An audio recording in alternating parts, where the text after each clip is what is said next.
leave anything unrecorded. All right. You guys can use whichever one you want to use for voice chat. I can hear both of them, so they're fine on both. You just kind of have to mute me, on one of them, because otherwise the delay is going to be very disturbing. All right. Yeah, that's kind of cool. Depending on your operating system, you might get a how do you call those things? A mixer, so you can actually control the volume, on different apps individually. Um, in Linux, I have a tool to do that. I'm not really sure whether Windows has the same thing or not. All right, so what I have here is, oh, okay, this picture is not complete. I'm gonna have to take the snapshot again. So give me a second here. Yeah, I was wondering because I was streaming my other class on Discord the other day. Oh, okay, I see. I see what the problem is. Okay, give me a second here because the height of the column. Okay, I guess that's correct. All right. I guess this is going to be okay. There we go. All right, so I'm going to explain the report that you saw. So basically, it's separated into several chunks. So the first chunk is the Sudoku type question part, and this is the part that is difficult for me to grade because I have to break it down to the q equals to x exclusive or y, the s equals to q exclusive or with k, the k equation, and also the flags, which basically just refer to the sign flag, the overflow flag, and also the L flag. It's difficult to grade because some people, when they answer, they did not use these rules consistently, and as a result, it's hard for me to assign a single number to each one of these items. But I try my best to assign those numbers. Um, okay. Yeah, I can restate questions, from the text channel. So when we get to the technical content, we should be fine. All right.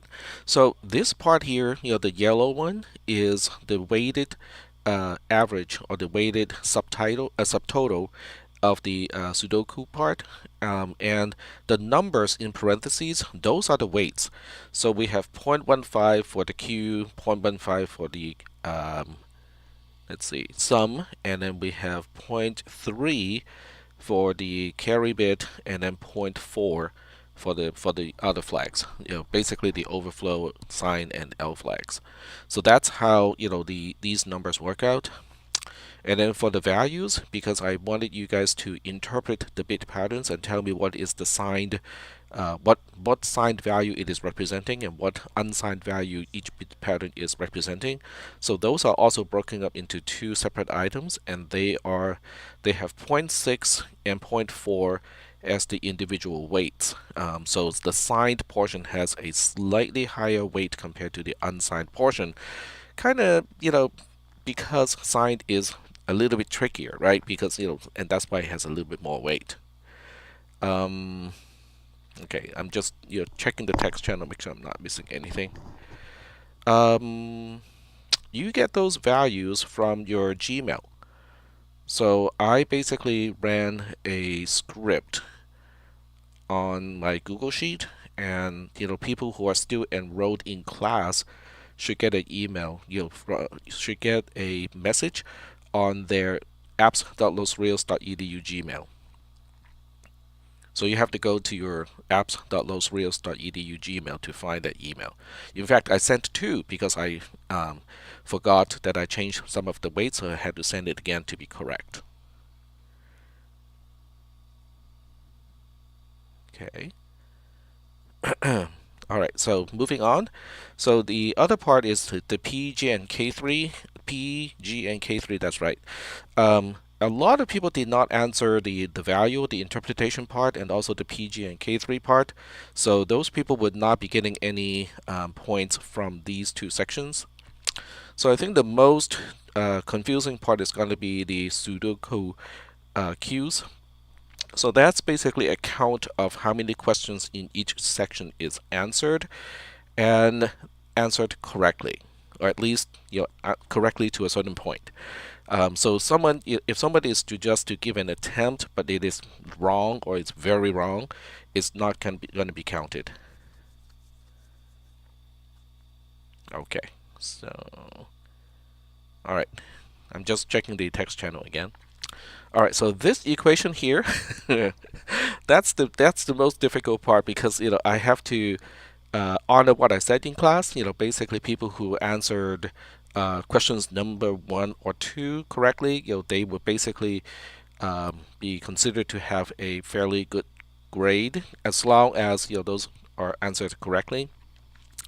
And people who answer questions 3 and 4 we get kind of still get a good grade, but not as good as answering the first 2. And then people who answer the last 4 questions should still be passing as long as they answer correctly at least 2 questions or more, and also and then the other 2 parts, because these 2 parts, the value interpretation as well as the PG and K3 portion, those are not any more difficult, with questions 1 and 2, so they don't get the preferential treatment that the Sudoku part does get. From the first 2 questions are weighed more heavily, the second 2 are weighed less heavily, and then the last 4 are weighed the least heavily. Yes, that's what I said, in the question. But if I do weight all the questions equally, a lot of people would not be passing the class or exam 1. So I had to make sure that I changed that. And most people, I don't think anyone is gonna get a lesser grade because of the weight. And I'm just looking through the scores right now. Yeah, so I think it's no one is gonna get a lesser score because of that. All right. Well, I mean, there are different strategies. People can start with the last 4 questions. They can start with the first 2 questions. Because if someone start with the first 2 questions and they cannot get it done in time, they might not have enough time for the other questions. So, in an attempt to get the highest score, I mean, nobody knew that I would be assigning more weight to the first 2 questions at the time. Yeah, it's kind of hard for me to uh, change to determine how to assign grades. But I think the first 2 questions really were a whole lot more difficult compared to the others, and just because there are very few known digits. So they if everybody can answer every single question, it wouldn't be a problem. But because that was not the case, it is a little bit difficult for me to grade it. Um, the next exam is different because the questions are different in terms of their nature. So in that case, it cannot be graded like this one. This one has basically a very similar type of pattern for every single question, except the difficulty level for the Sudoku part is different depending on which clump of questions we are talking about. Let's see.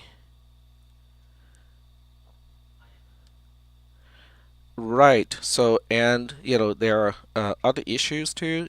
Some people did not give me any explanations, and people who don't give me explanations, basically could not get the points for the Sudoku part, which was kind of difficult. Um, yeah. So, and also some people, did not realize the questions were asking about addition, so they kept applying subtraction rules to the whole thing. It's like, okay, what am I going to do? What am I supposed to how am I supposed to score something like that? I mean, even if all the rules were applied correctly, those are the wrong rules. It's kind of like driving on the wrong side of the road but obeying all the traffic, traffic rules. Should I arrest that person, or should I just go like, well, maybe it's okay, driving on the wrong side of the road? Yeah, so there are all kinds of stuff like that. Grading is really the most difficult part of teaching, at least for me, because I have to use a single number to basically say, oh, this is how you did in the test, and that's kind of it really is just difficult. To some professors, maybe it's not because they just leave all the grading to the computer, to Canvas, but in my case, it's kind of difficult. Alrighty. Um, I don't know whether the distribution is going to be important. I can turn on ranking. Once I enter the score into Canvas, I can turn on ranking for those of you who are anxious to know how you rank in class.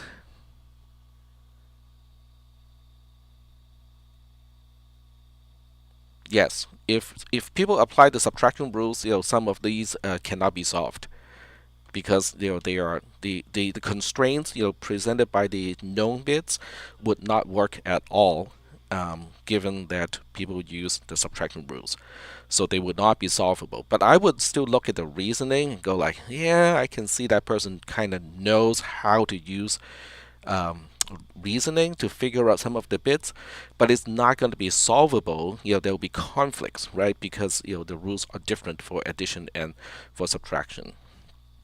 So addition is not necessarily easier. It's just the only difference is it is commutative, right? I mean you know a plus b equals to b plus a, whereas subtraction is not like that. So I wouldn't call it any easier, or harder. It's just different.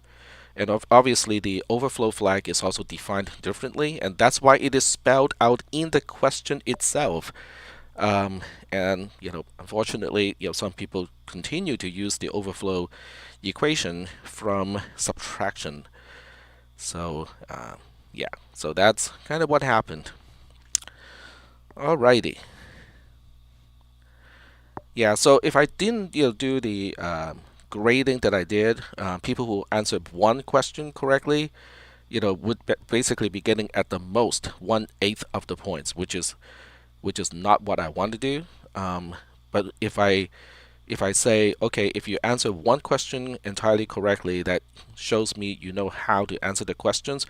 That would not be fair to have the same amount of points assigned to the first two, and then the second two, and then the last four, because the first two really have the constraints are harder to play out, okay, compared to the last four questions. So I cannot assign exactly the same weight to all the questions either. So yeah, that's kind of difficult. All right, so I'm not gonna spend too much time to talk about the first exam questions because we kind of need to move on to continue with our subroutine discussion. Um, okay. Hmm. That is, well, it's about the application of the rules. So that's why I don't want people to overstudy, so to speak. Because um, overstudying, in my mind, it refers to looking at a practice exam or a study guide in some of your other classes, and just practice, purely, based on the past exam. Whereas in my case, the past exam is just exactly what it is. It is a past exam, which has sometimes it might, sometimes it may not have any implication of what the current exam is going to look like. It just gives you an idea of how what kind of question I have asked in the past. All right. Yep. Well, the good thing, everything considered, okay. So I do want to keep make sure that you keep in mind. Okay, there we go. Um, that the first exam is 20% of your grade. So it's not like, this is like 40% of your grade and, it's only 20% of your grade. And also, when you look at the points, everything, the final score of exam one is out of 4. And that's basically your GPA for this particular assessment. So that means if you have a 2.25, okay, I'm just using that as an example. If you have a 2.25, that's kind of like a C plus ish kind of grade, with respect to the first exam. So getting a 2.25, over 4 is not too bad. I mean, I wouldn't say it's bad. I mean, I would say, well, there may be some room for improvement, but I wouldn't say it is bad. Getting a 3 out of 4 is a B already, and getting a 3.5 or more is technically an A because, the cutoff to get an A is 3.5. So anyone with a 3.5 or higher score out of 4 is technically getting an A. So that is kind of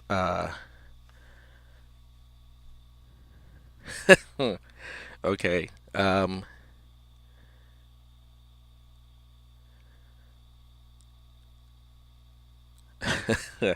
I'm not sure why there's a 2.5 chance, more, but that's okay. So as I said, I'm not gonna spend too much time to talk about the exam one.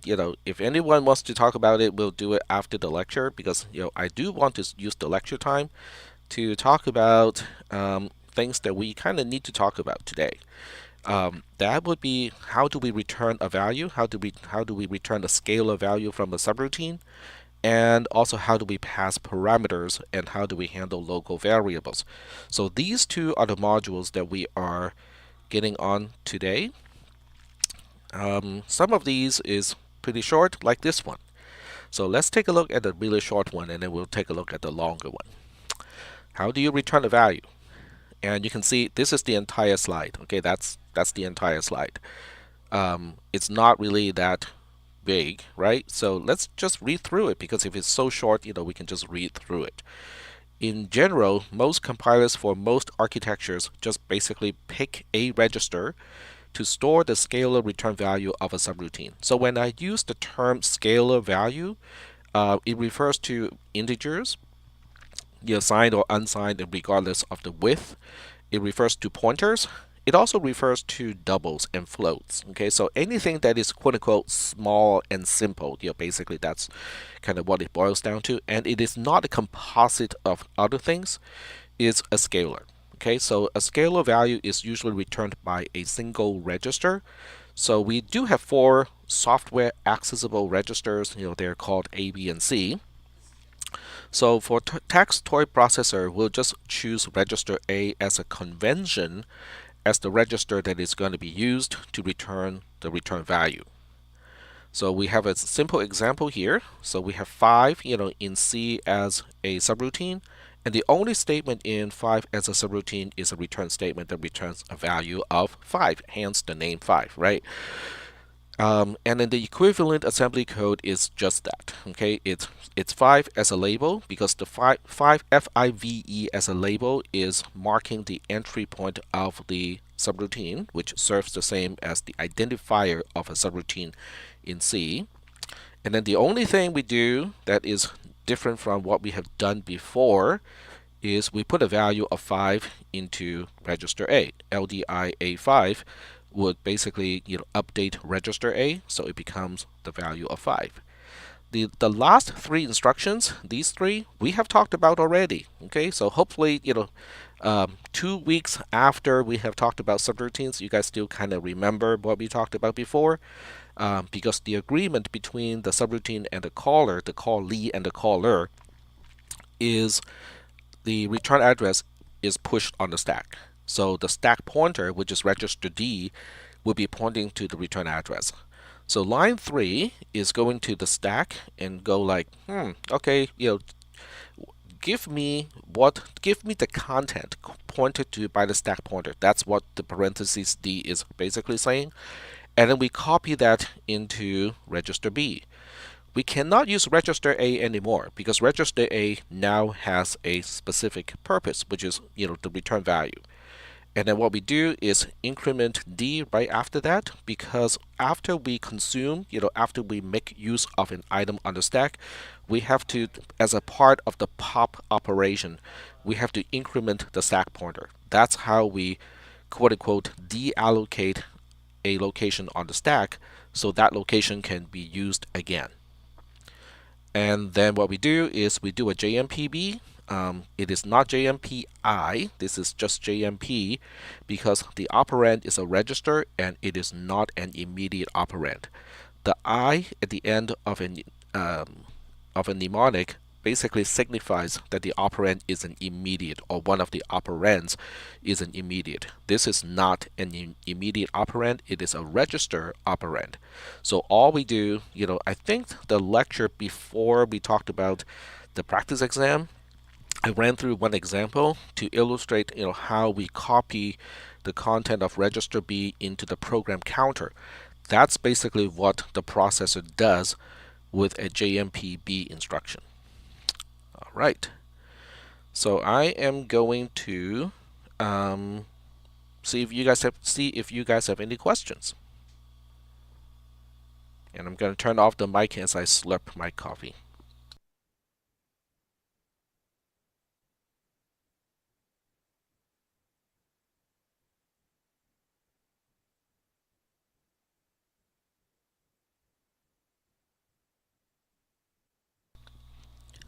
All right.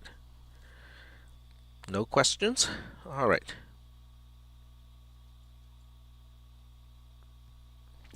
All right, so if there are no questions, we are going to, well, we're going to check out some examples, okay?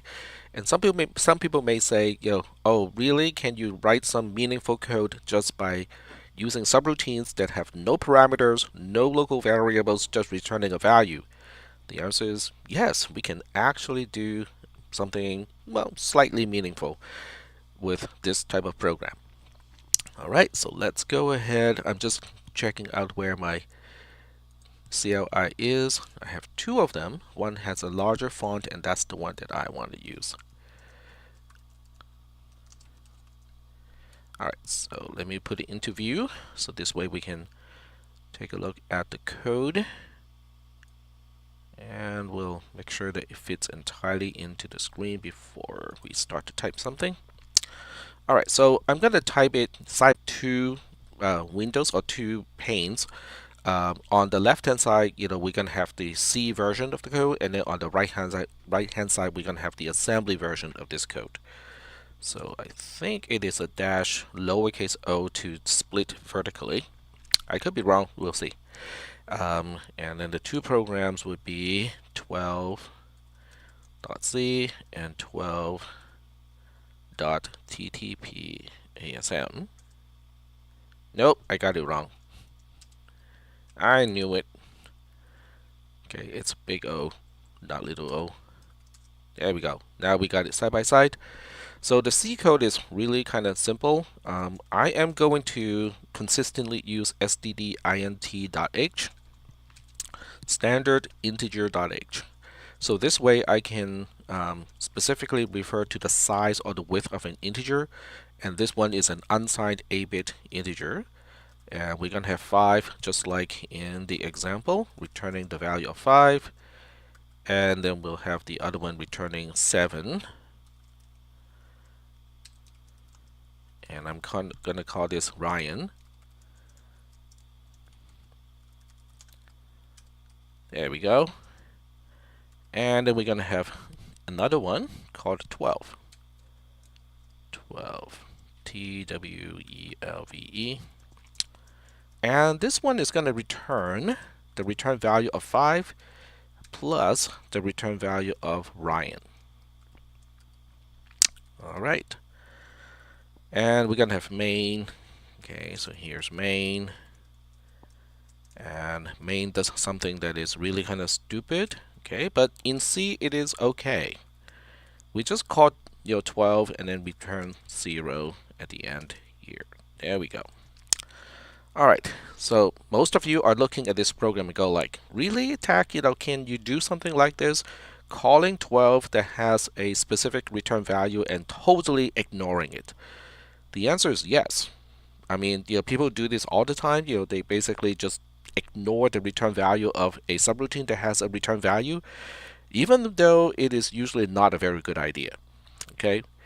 Okay. So Andrew has a question. I'm gonna. All right. It is a very C-like thing to do. Yes, that is very unfortunate. Um, it is not possible to do something like this in Pascal, by the way, because in Pascal, if you're calling a function, which basically is a subroutine that has a return value, you have to do something with the return value. You have to use it in an expression. You have to use it to pass as an argument to something else. You have to use it for something in Pascal, because if you just do something like what I did here, the Pascal compiler is going to scream and go like, no, you cannot do this. Um, but C is like, yeah, sure, why not? Not a problem. Let's do it. Or not do it. Not necessarily. So the question is, aren't return values originally designed to be for error codes? The answer is no. The construct, the idea of having a return value, is so that we don't need to use either global variables or some other gross mechanism, so that the result of one particular subroutine, to make it known to another subroutine, the caller, will use a global variable to do that. There are indeed gross programming languages like COBOL that does that. So COBOL subroutines that return a value would actually store the return value to a static location, so that the caller would go to that static location to retrieve the return value of the subroutine, which is totally gross. Totally gross. And then Nicholas said, similar in Go. Go is basically designed to be an idiot-proof C, or at least that's what they're going for. You can turn on a lot of features in the C compiler, to basically make sure that it warns about everything. I believe this is something that is quote unquote warnable, when you turn on warn all. Okay, so we can give it a try. Okay, when we're done with this program, we'll give it a try. And then Chris says exit codes are a Unix Linux thing. That's the exit code of the entire program, the entire process. And that refers to the return value of main. So the return value of main does have a specific purpose. Okay, if you're returning 0, you're telling the operating system this process terminated normally. Anything other than 0 is quote unquote not normally. But it's up to the it's up to the I'm about to say it's up to whatever that was starting the process to interpret the return value and decide what to do with it when it is not 0. But the convention is, if a process returns a value in an exit code of 0, that means everything is okay. So that's so Chris is correct. This is a Unix Linux thing. And Linux basically is copying a lot of stuff from Unix, except it is licensed differently, and that's why Linux is far more popular compared to Unix. Is because Linux has a different licensing method compared to Unix. Even FreeBSD doesn't have the same kind of licensing as Linux does. And at least initially, BSD says, we don't want to do free distribution, and well, that's kind of how they lost the market share. All right, so getting back to the assembly code. Okay, so the assembly code, we're gonna do it. Start with a no op instruction, because we're gonna want to run this through the trace analyzer, because I think from here on, knowing how to run the trace analyzer is going to be quite useful. So I think all of you, I recommend all of you to try to run it through the CLI so that you can use the trace analyzer. All right, so the first thing we're going to do is a JMPI to main. Okay, skip the function definitions. So now we can define 5. Okay, so 5 is the easy one, right? Because we just talked about how to implement 5 as a subroutine. So we are just going to copy and paste that code into here. Load LDIA with 5, and then we have an LDB from where the stack pointer points to. Then we have increment stack pointer, and then JMPB to return to the caller. So you can probably imagine 7 is kind of the same thing, right? Oh, sorry, not 7, but Brian. The reason why I call this subroutine Brian is because Jerry Ryan is the name of the actress who played the character 7 of 9. Yeah, we are going to use register D. The question is, we are still using register D as the stack pointer, right? The answer is yes. We are going to use register D as the stack pointer for the rest of this semester. So here is Ryan, and the only difference between Ryan and 5 is it returns a value of 7. There we go. I like that. Chris just put up a Vulcan live long and prosper gesture. That one. There we go. All right. So now we want to implement 12. TWELVE.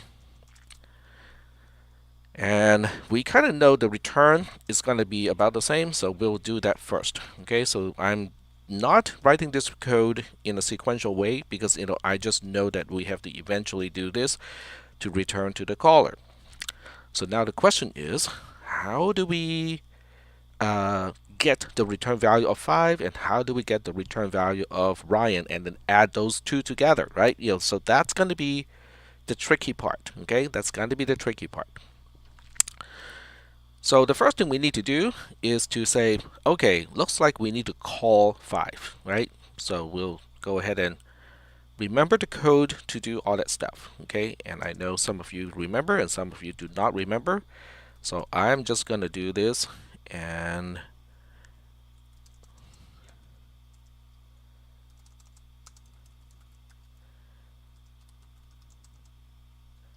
that is how we call 5. Alright, so we got a question in the text channel. Is register D going to be a stack pointer on exam 2 questions? The answer is exam 2 does not have any questions that will involve the use of the stack. So there's no calling, no returning.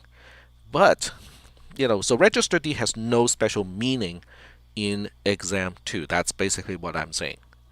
And then the second part of the question is where the compiling/recompiling questions appear to use all 4 registers just to store arbitrary integers.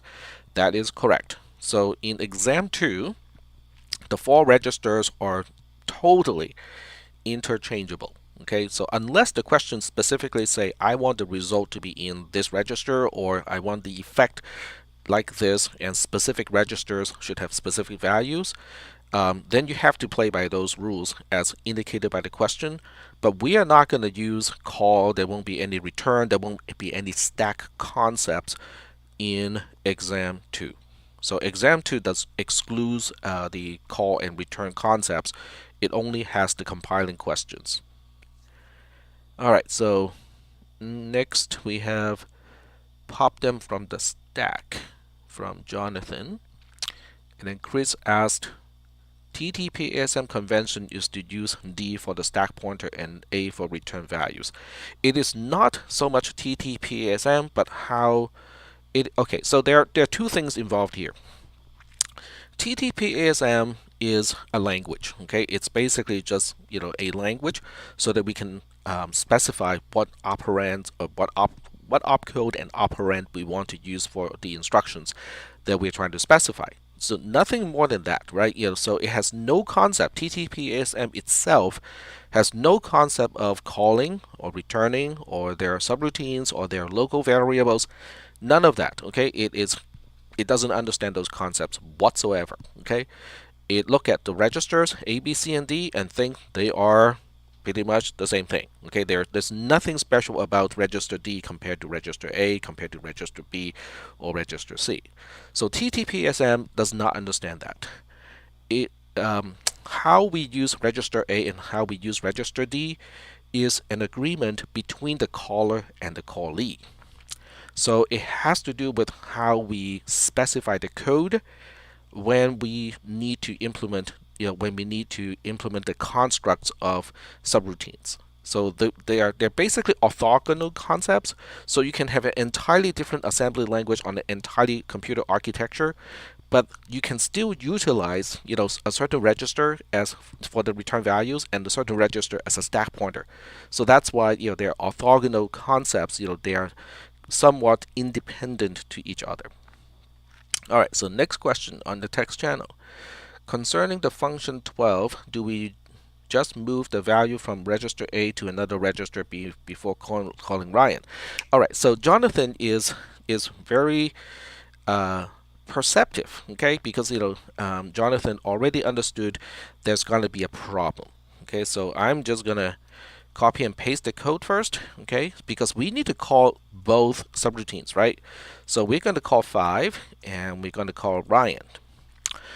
The problem is, okay, here's the problem. So the problem is, at this point, register A has the, I'm going to use an abbreviation here, return value of calling 5. And so then right here, the next thing we do is to destroy, register A. So what Jonathan is suggesting is, well, since we're going to destroy it, we might want to save it into a different register. Okay, so we can use CPR, copy register, and copy that to a register that has not been used. So register C is pretty much the only thing we can use at this point. So is that the way to do it? I'm going to finish the program, and then we'll look at this code and go like, what do we think of this code? So at this point, okay, right at this point, A has the return value of Ryan. But now I'm going to ask, does C have the return value of 5? That is the question. In other words, can you count on Ryan not messing up the content of register C? That is the question.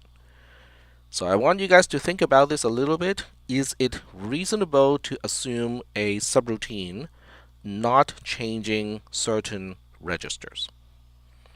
So I'm going to slurp my coffee again and turn off the mic.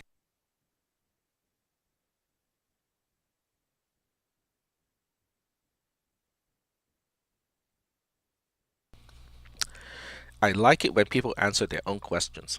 I do. I really do. Because that means they're actively thinking and they're going like, oh, so maybe we shouldn't be making that assumption. Oh, how about this? This is a better way to do it. All right, so getting back to the text channel, Jonathan typed, we can store it in the stack. That is correct.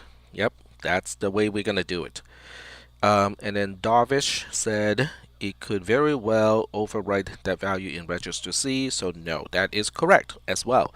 So we don't want to assume subroutines not messing up certain registers. And then Marco said check the documentation, but don't assume. And Jonathan says, no, it is not reasonable. We should put the return value on the stack. Yes, so we're going to put it on the stack.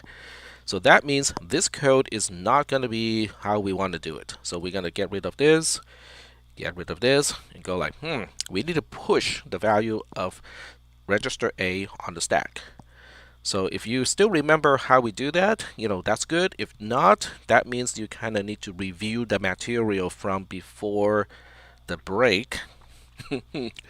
That's like 2 weeks ago.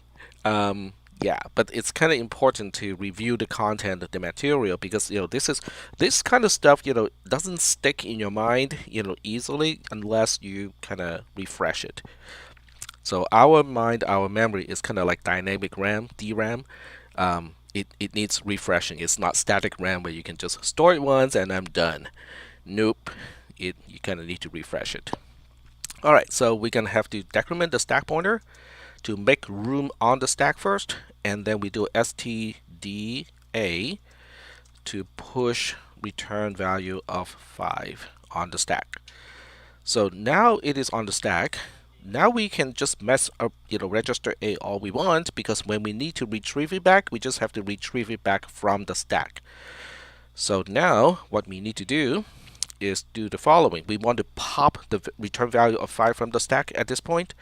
So if you cannot remember how to pop something from the stack using TTP-ASM instructions, once again, it is important to review the material. Okay, this is something that we have talked about already. So it's exactly the opposite of the push operation. So instead of a store, we have a load, and we should not be using register A, because if we used register A, we would be overwriting the return value of Ryan, right? So we have to use another register. B is fine, okay? So we'll put it into register B, and then we increment the stack pointer because it is now used. That location is no longer needed in order to reclaim that location, so we can store, well, maybe if we want to store additional item on the stack, now that location is available again. So these two instructions together is popping the return value of 5 to register B. So at this point, we have the return value of Ryan in register A, and then we have the return value of 5 in register B. So all we need to do is to add these two. All right, so we got some text. Oh, okay, never mind. So we now can use the add instruction, and obviously you can do it in this order and then just copy register B back to register A, but that's a lot of kind of unnecessary stuff. So why don't we just do it like this, right? We're just adding register B to register A, and then register A is already the designated return value register, so we don't have to do a single thing after this as we return to the caller. All right, so Luke is saying, confused about the location or the instruction LDIA and then the .6 plus. The dot is the location of the LDI instruction itself, and then 6 plus means 6 bytes after. So the LDI instruction itself takes up 2 bytes, so it would be byte 0 and byte 1. This is byte 2, byte 3, byte 4, byte 5. So this is byte 6. So the address of the LD instruction, which is exactly where we want the subroutine to return to when it is done, is 6 bytes away from the first byte of the LDI instruction. So that's kind of exactly almost, well, I shouldn't say almost, all of the blah blah I instructions, because of the immediate operand, takes an extra byte, because that extra byte is the immediate operand itself. So there we go. All right. So now what do we do in main, right? So main is going to initialize the stack pointer, even though it's not 100% necessary. It's just a good idea. And then what we'll do is we just call 12. So we have a LDI A with .6 plus, and decrement the stack pointer, store the return address to where the stack pointer points to, JMPI to the subroutine, which is 12 this time. And when we are done here, there's nothing to do. So we just do a halt. There's no return 0 in TTP ASM because there's no operating system to return to. And also there's no special code that calls main in the beginning. So yeah, there's nowhere for main to return to. So all we can do at this point is to halt, to basically say, yep, we're done with this program. All right, so I'm looking at the text channel. Chris says you can use those exact 4 lines every time and only change the label of where your JMPI into. And that's the nice thing, because you don't need to invent a new label for the return address every single time, which is not only cumbersome, but if you use the wrong label, to store the return address, your program will be going to la la land. It just won't get to the right place. This way, it always gets to the right place. Yep, exactly. So Chris is correct. Just change the label that designates where you want to go. Okay, so now that this code is done, we are going to test it, right? So we're gonna put it into the clipboard. So I'm gonna try this approach. Okay, so write and then use the exclamation point for shelling out to xclip dash cell clip. Okay, that should copy it to the clipboard, and then we'll do the go to the assembler and we'll find out whether my vim command is correct or not. So we get to the first cell, do a paste. Woohoo, that worked. Cool. Alright, so we want to check, make sure that we don't have any errors, because if there are any errors, it will show up in column B. But you can also go to the RAM file tab, because you have to get there anyway to download the file. So we can also see that it shows, version 2.0 raw, on the first line. That means, there's no error. So that's good. Everything is good. We go to File, Download, CSV, and save the file. I'm just going to call this 12.csv. So now we have the RAM file downloaded. I thought somebody was typing in the text channel. Oh, okay, there we go. Somebody was typing. No, unfortunately, I did not put in macros into the language. It would be kind of cool, but since your memory space is limited to 256 bytes, macros probably won't help you too much.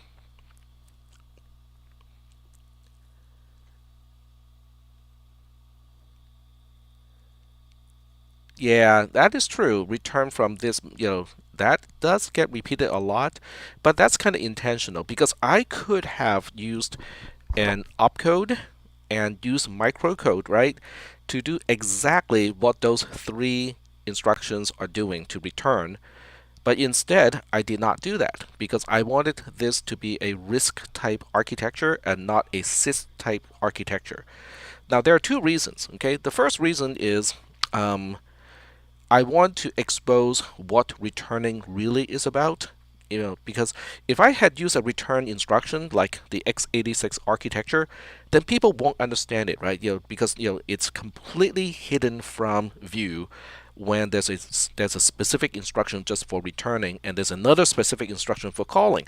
So how the stack is utilized, when you're calling and returning is no longer explicit. I mean, if you track down, use a debugger, yes, you can see the return address being pushed on the stack and so on and so forth, but it is not clearly spelled out in the instructions. This way, it is clearly spelled out.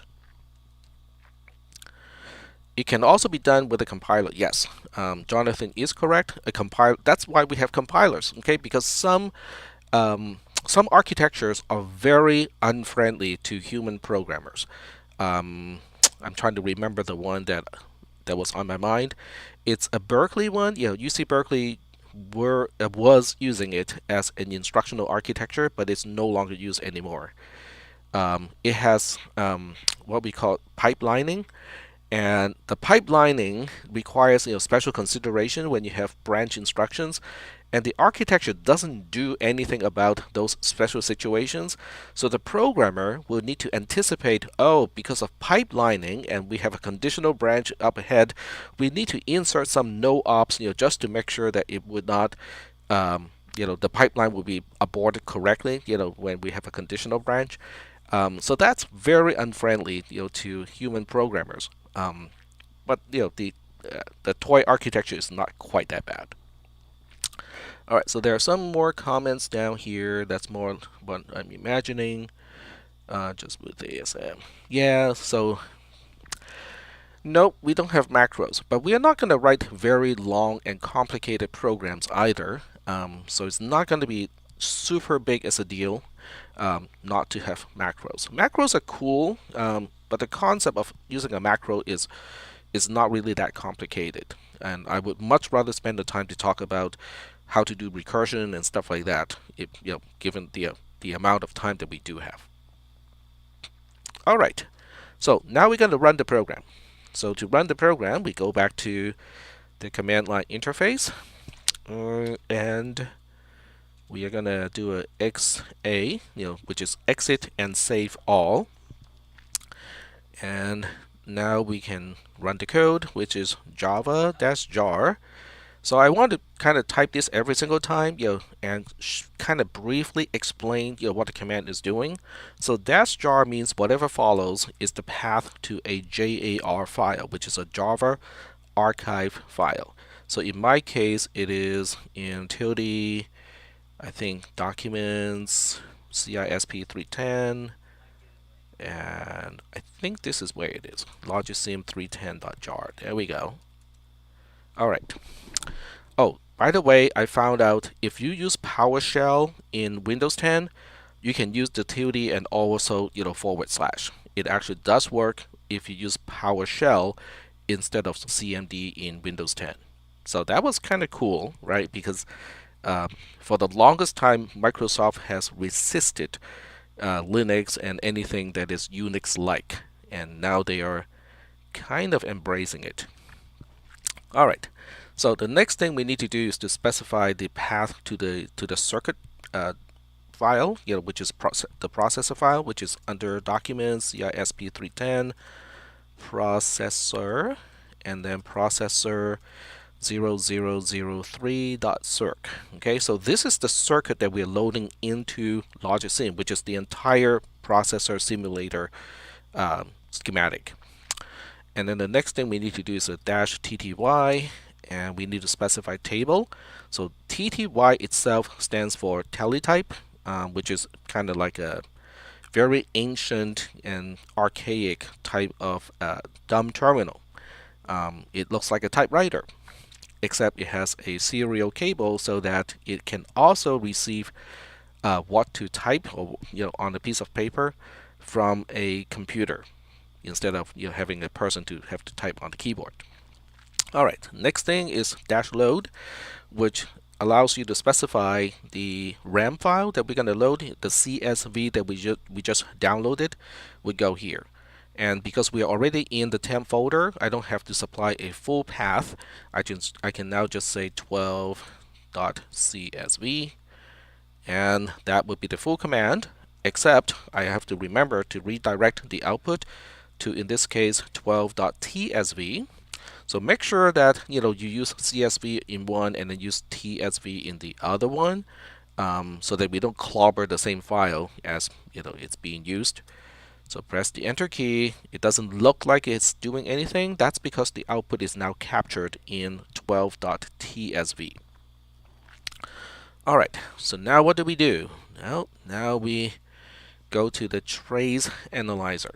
Okay, so the trace analyzer is right here.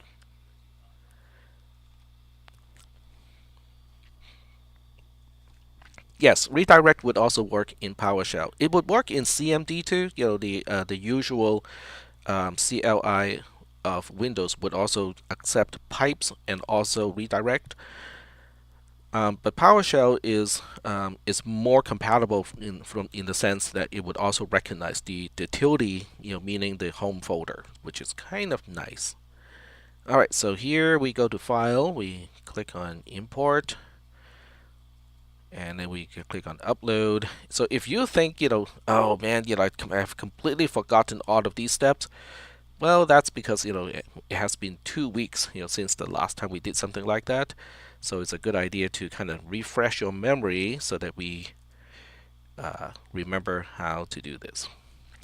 All right, so when you're loading into the trace analyzer, you use the TSV. You basically use the output of Logisim in the trace analyzer.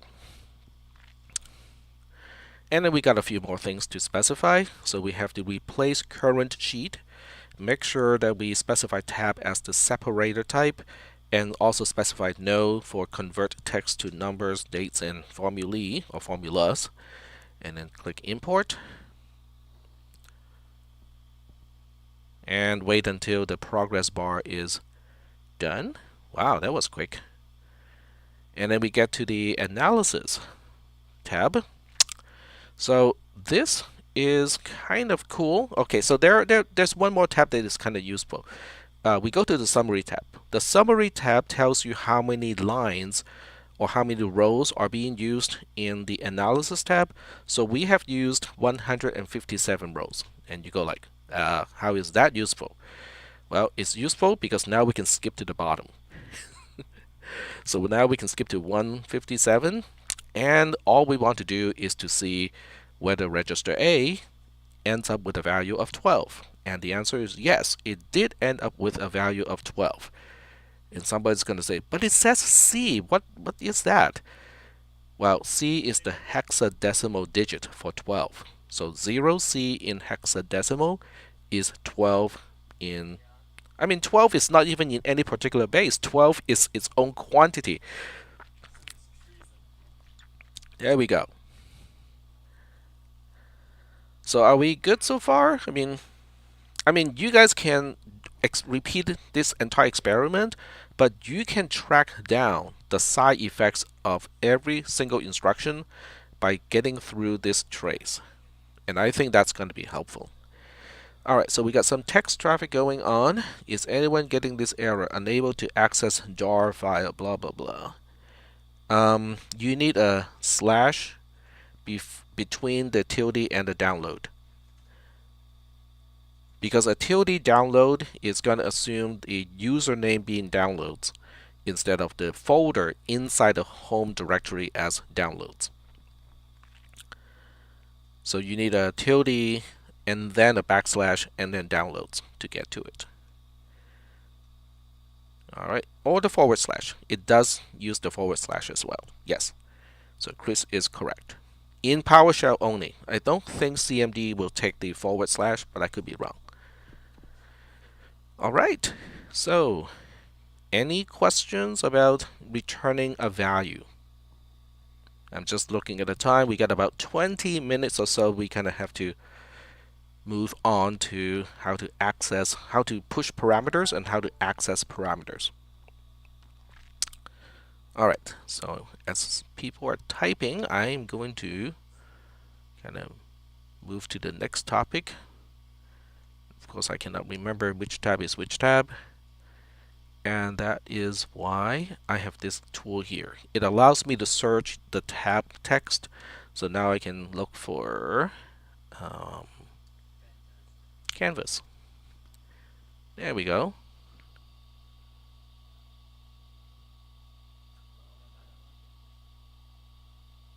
Nope, that's not. I guess it's instruction, not Canvas. Instructure. There we go. There we go. There we go. Okay. So that's a really handy tool because it doesn't just look in this particular window, it also looks through all windows of the same profile. So that I find it to be super duper useful because I have probably a combination of 40 or 50 tabs at any time. Yeah, makes it very useful. Alright, so this is the next topic. And it has to do with how we pass parameters from the caller and how the callee is going to access the parameters. Alright, so what this one is, it's not super long either, but the concept does get a little bit messier. So the idea is, how do we implement something that requires parameters? So what we'll do is, once again, we switch to the command line interface, and this time we'll be going for a different program. So we're going to do subtraction, subtract.c, and then we do the same thing, which is subtract.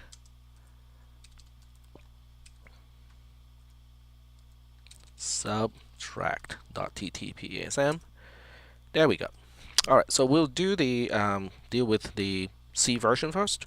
So pound include stdint.h, and then this time I'm gonna use signed integer. Okay, it doesn't make any difference, unless we're comparing. It doesn't make any difference whether it's signed or unsigned. And then we have subtract. It uses two parameters. Okay, we have parameter x, and then we have parameter y. And we just want to return x minus y. And then in main, we're going to call subtract. And this time I'm not going to bother with calling a subroutine to supply the value so that we can specify the arguments. We'll just say we're subtracting 5 from 8. Okay. And once again, the return value is tossed away, because that's not the main point that we want to illustrate in this program. We just want to know how do we call the subroutine and how does the subroutine access the parameters that the caller has specified. So now we move on to the TTP ASM side and kind of do about the same thing. So we skip everything and skip to main. Now we can define the subroutine called subtract.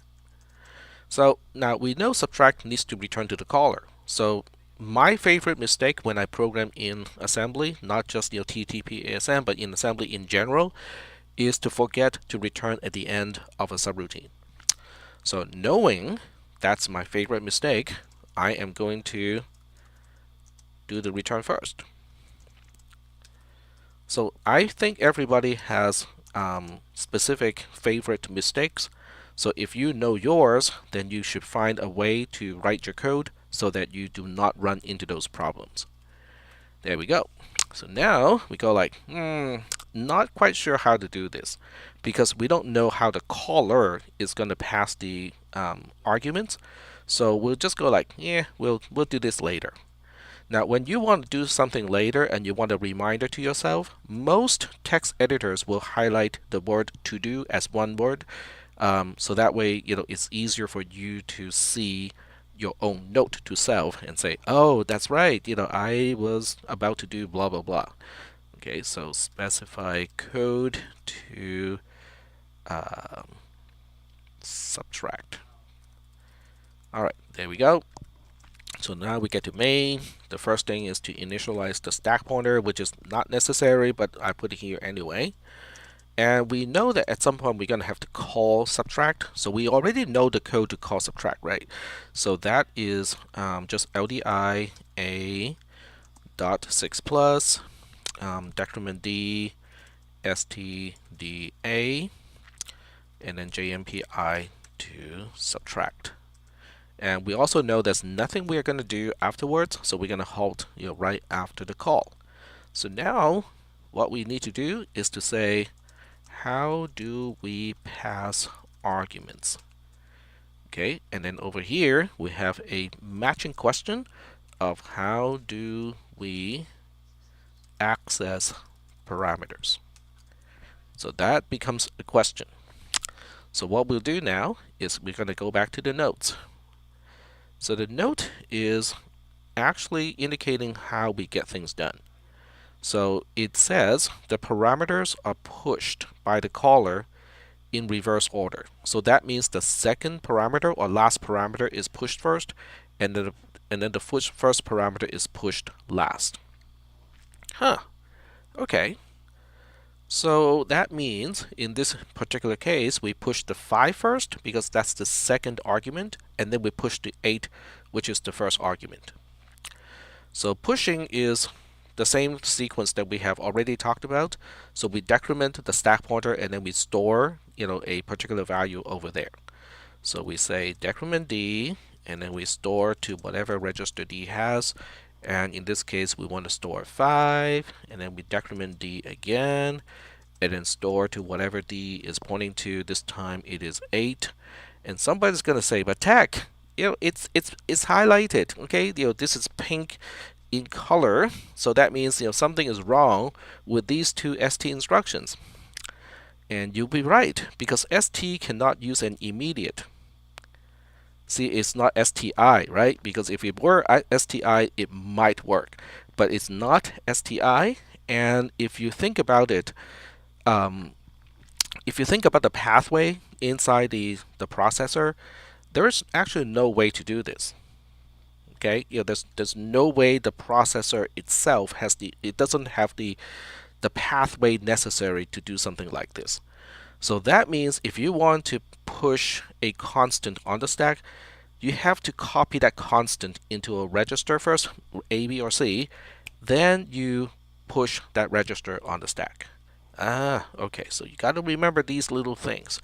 So now we say LDI A5 and then change this to A, and you can see how syntax highlighting is kind of helpful because it is syntax. It just visually shows us that at least syntactically it is now okay.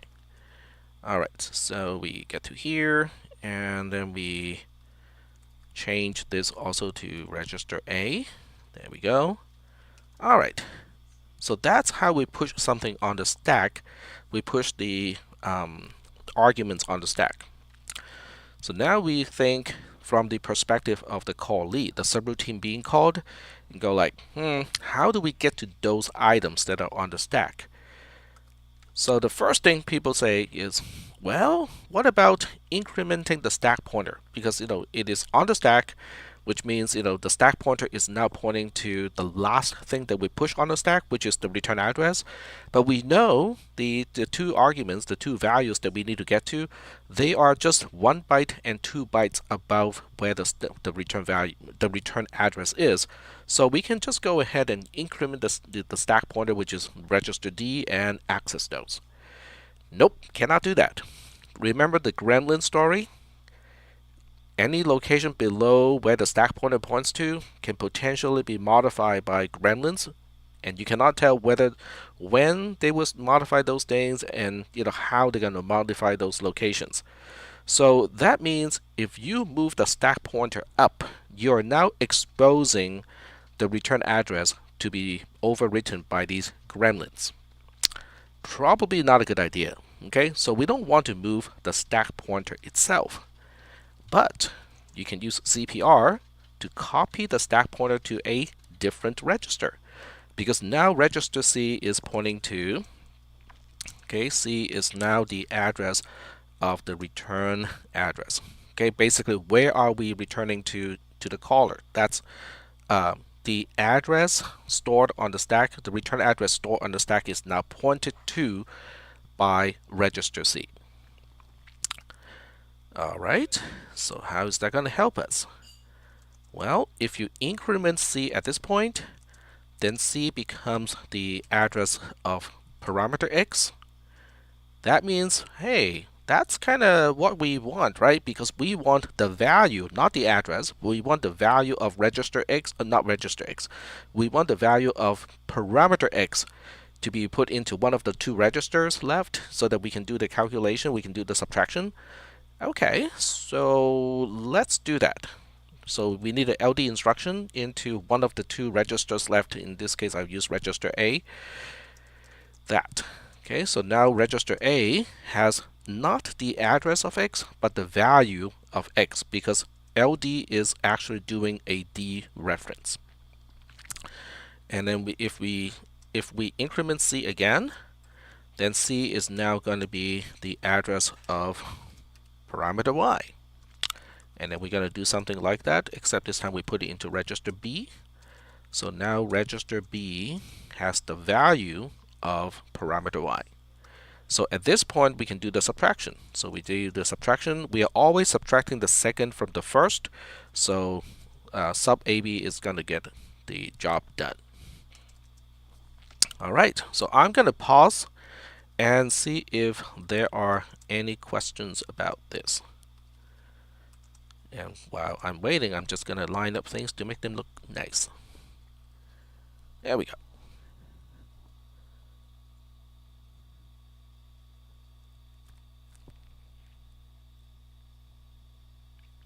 All right, so are there any questions about the code that is here?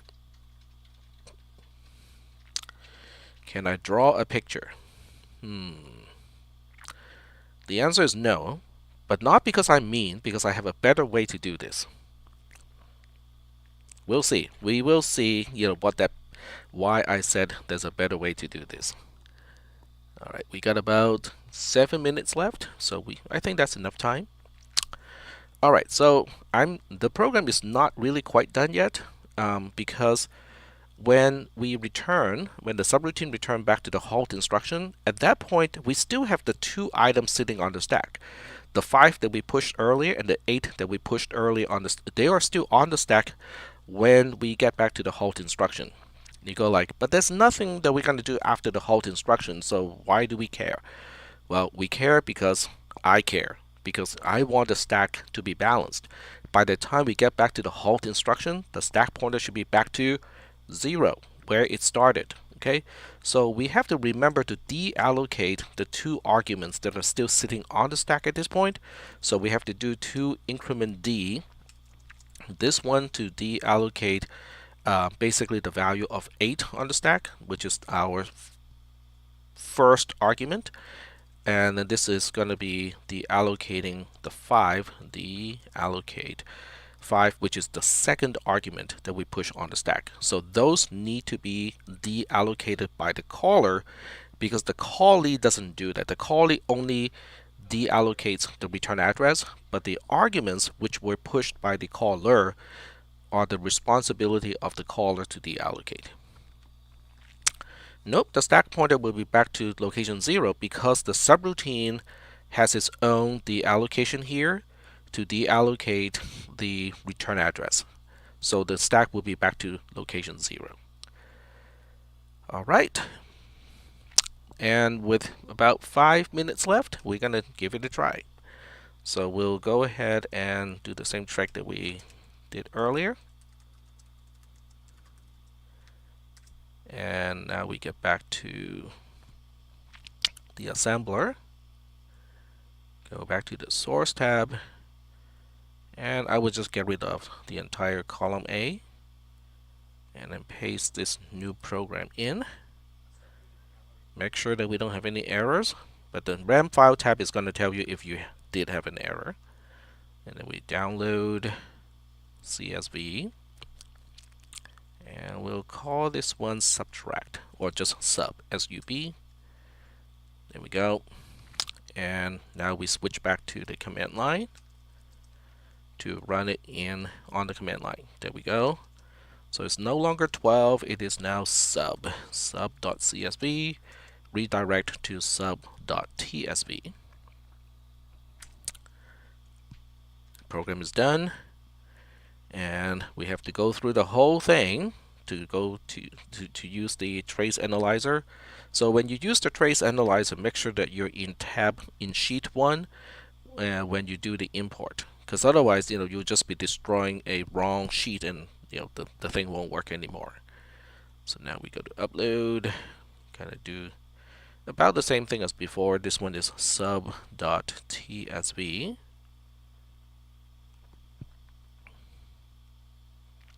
And then we go to replace current sheet, specify tab as a separator, and then do not convert text to numbers, dates, and formulae.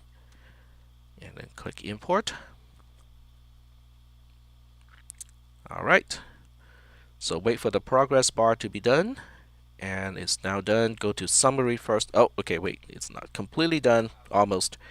So it says line 100 or row 122 is the last row. So we go back to analysis, and just quickly scroll to 122, row 122, and guess what? We did balance the stack. Cool. And the return value is indeed 3. So 8 minus 5 is 3. So that's a very quick confirmation of the program does work correctly. So now I'm getting back to newer suggestion of drawing a picture. And I said, no, we're not going to draw a picture. Well, that's because we got column C. So if you track down column C, now you get to see what is being put into location FF. So now we can draw a picture. So I would leave it up to you guys to determine what is the best way to draw a picture. You can use a spreadsheet. You can just go ahead and whatever you want to do. So now we have address, and then we have content on the other side. So this is location FF, FE, FD, FC, FB, and so on. So we know FF is storing the content of 05. So you might also want to write down some comments, okay, so that this way you can explain what is at this location. Okay, so this is our second argument. when calling subtract. There we go. All right, so getting down to here, what are we doing next? We are storing 08 to location FE. So 8 is here, and that is our first argument when calling subtract. And what else are we going to store in the stack? We got FD getting the value of 1C. So you write down 1C first.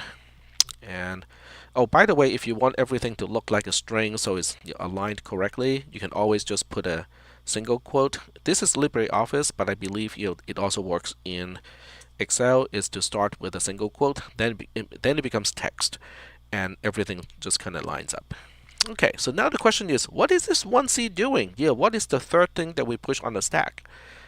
That's our return address. Okay, so this is our return address.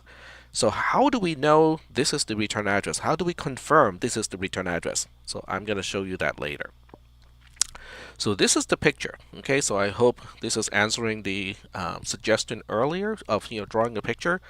This is the picture, but the picture is static, whereas the trace is kind of more dynamic. So now we want to track down and go like, where did we retrieve the value of 8 and where did we retrieve the value of 5, right? So we want to see register A getting a value of 8. This is where we retrieve the value of the first parameter, and it is retrieved from location FE, which makes perfect sense because location FE does have the content of 08. And we were using register C as the address register when we used the LD instruction. We can see the register C does have FE when we get to the LD instruction. So this is why it is beneficial to read through the trace analyzer output, the analysis tab, because it really shows you how we access memory. When do we write to the stack? What did we write to the stack? What did we change? How do we change the stack pointer? And how does the register C, which is supposed to be a copy of the stack pointer, how did it become a copy of the stack pointer, and so on. So this is basically the first time we update register C. It becomes a copy of where the stack pointer points to. So it's a snapshot of the stack pointer at this point, and the instruction responsible for that is at location 03. So if you go back to the assemble tab of the assembler and you locate location 3 in memory, that is our CPR instruction, which copies register D to register C. So this is how I would kind of help reinforce the concept that's being learned, is really to go through the trace analyzer and try to explain what is going on for each location of column A. So for each location of column A, I would just kind of write down what instruction it is corresponding to and what it is doing. What is the role of that particular instruction? All right. So we are running out of time. I'm going to give you guys a lab tonight because there's a lab for the topic that we just talked about tonight. So there's a lab tonight, and I need to find the tab for that. This is the wrong class. This is the mainframe class, by the way.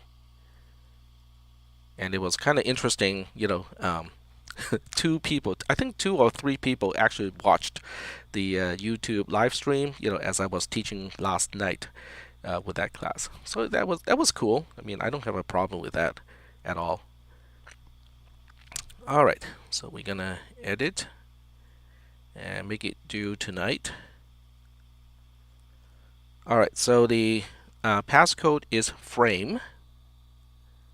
Yeah, if you subscribe to my YouTube channel, it will pop up and just let you know that, hey, there's a live stream going on.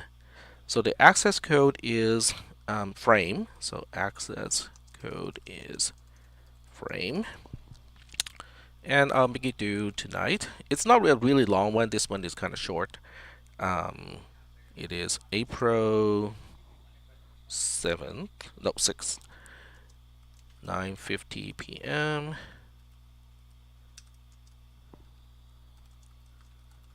There we go. And then we can save and publish.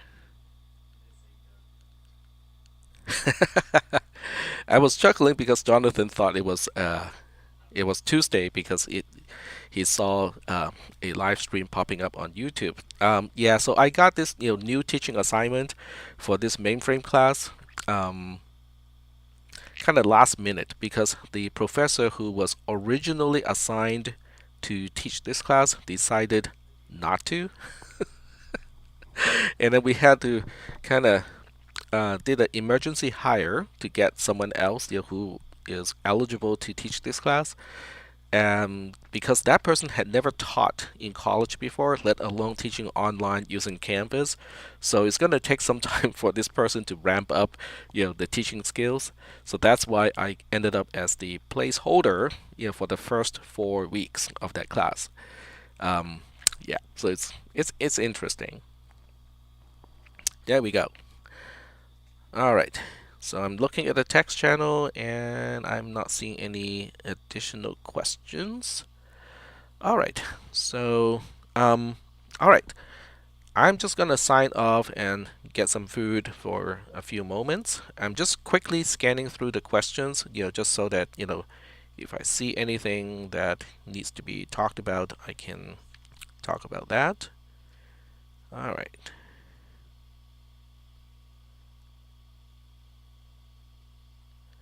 So most of the instructions of this lab is a repetition of what I already talked about in today's lecture. So it's more or less a reinforcement of what we should know at this point.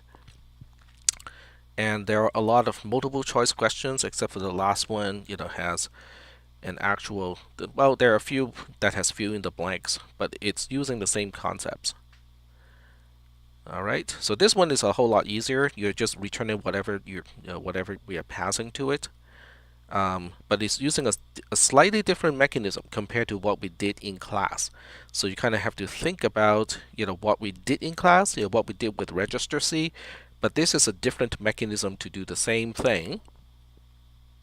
So what you need to do is to still kind of keep a picture of the stack in your mind, keep track of what is being pushed on the stack, and their relative locations. Okay, their absolute location is not nearly as important. It is the relative location that is important. All right, and then this one, talks about how we push things in the reverse order. This one refers to the previous code, and it asks about what a register has at a particular point. So it does relate to an earlier question. If you could answer this question here, you probably would be able to answer the last question. So I'm fairly confident that we have gone over all the topics that we need to do this lab. There's just that little twist, okay, of how do we access the parameters that have been that were pushed on the stack by the caller.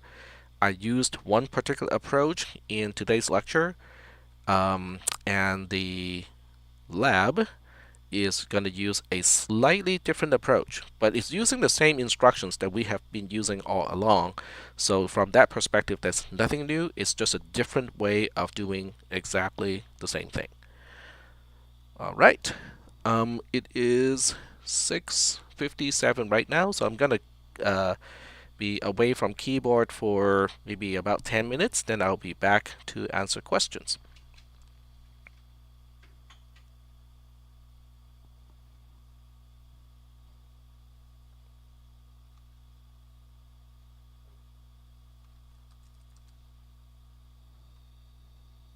All right, I'm gonna stop presenting in Meet and then terminate Meet.